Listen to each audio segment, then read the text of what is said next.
Hi everyone friends, ఈరోజు దయ్యాల ప్రపంచంలోకి వెళదామా? ఫ్రెండ్స్, ఈ మధ్య నేను ఒకసారి దూరపు చుట్టాలింటికి వెళ్ళాను. వాళ్ళది కొత్తగా కొన్న అపార్ట్మెంట్, ఆరవ బిల్డింగ్. మెల్లగా మెట్లెక్కుతూ 6వ బిల్డింగ్ చేరాను. వాళ్ళు వచ్చేసారు, ఉన్నట్లుండి ఇంట్లో వాళ్ళందరూ వచ్చేసారు. ఎంతో హ్యాపీగా వచ్చారు. లోపలికి వెళ్ళి అంతా చూశాను, చూశాను.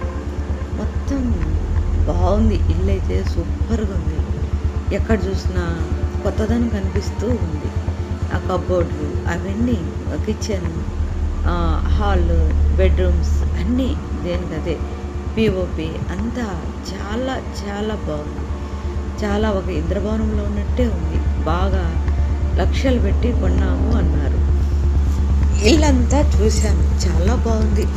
వాళ్ళు బాగా బలవంత పెట్టడంతో పొద్దునే వెళ్దామని నిశ్చయించుకున్నాను.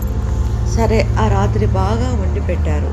మంచి మంచి ఐటమ్స్, రకరకాలు. చాలా రోజుల తర్వాత వాళ్ళ ఇంటికి వెళ్ళాను. చాలా బాగుంది. అట్లే బాగా నిద్ర పట్టేసింది. ఎప్పుడు నిద్రపోయానో నాకే తెలియదు. చాలా చక్కగా ఉంది వాళ్ళ ఇల్లు అనుకుంటూ, చాలా బాగా కట్టించినారు అనుకుంటూ హ్యాపీగా నిద్రపోయాను.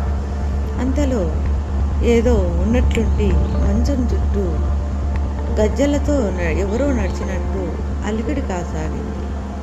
నిద్రలో ఏదో ఉండొచ్చు, కల అయి ఉంటుందనుకొని నాకు నేను సర్ది చెప్పుకొని బాగా నిద్రపోయాను.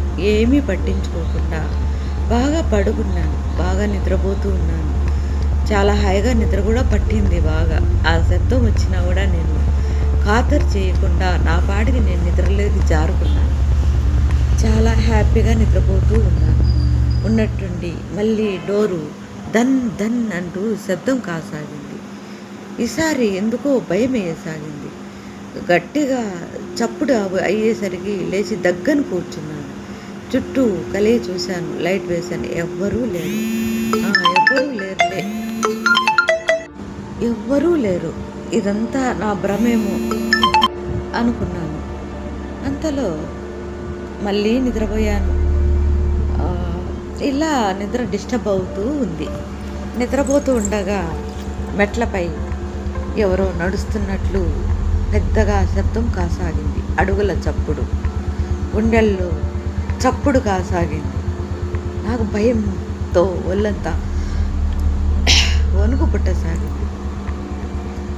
భయంగా మళ్ళీ చూశాను. మళ్ళీ లైట్ వేశాను. చూస్తూనే ఉన్నాను, చుట్టూ చూస్తున్నాను. మరి ఏంది ఇది? ఇల్లైతే అద్భుతంగా ఉంది. పేరు పెట్టేదానికే లేదు.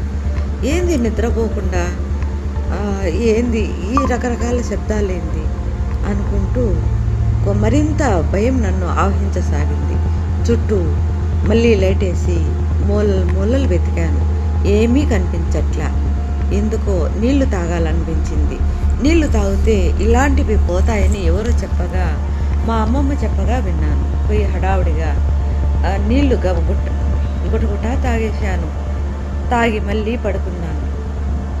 అలా మంచి నిద్ర పట్టేసింది. ఇంకా అలా నిద్రపోతున్న నాకు నా పక్కనే ఎవరో ఒక ఆడామ జుట్టంతా విరబోసుకొని నా ముఖంలో ముఖం పెట్టి చూడసాగింది. అమ్మయ్యా, గుండె ఠారెత్తిపోయింది. అట్లే దన్నని తెచ్చాను. భయము నాకేమీ అర్థం కావడంలే. ఆ ఆకారం నా మొహంలో మొహం పెట్టి అలాగే చూస్తూ ఉంది. పెద్ద పెద్ద కళ్ళు చింతనిప్పుల్లాగా ఉన్నాయి.